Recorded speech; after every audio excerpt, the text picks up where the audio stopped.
today I was thinking about, I talk to a lot of new people on a day-to-day basis, and one of the biggest things that most people that are not necessarily used to networking are doing is they talk so much. They want to get everything out that they can possibly say about what they do, how they do it, who they need to talk to, all this other stuff, right?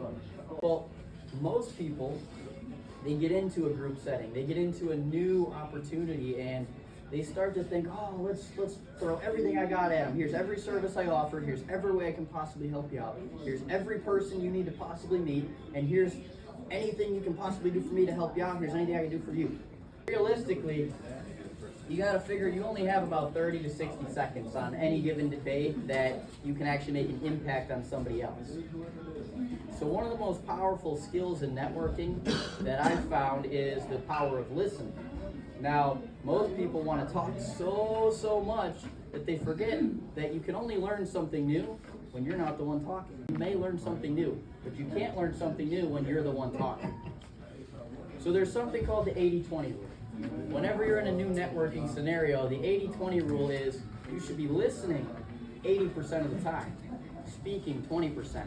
If you were to use your 20% of that time in a conversation to strictly build up a new conversation and add new key talking points, what's that other 80% going to look like? You're building that conversation to get new information, whether it's a 30-second conversation, a 30-minute conversation, or a 3-hour conversation. It's the same foundation, the same concept of continue asking that 20% of questions. Relation building is what that 20% is about.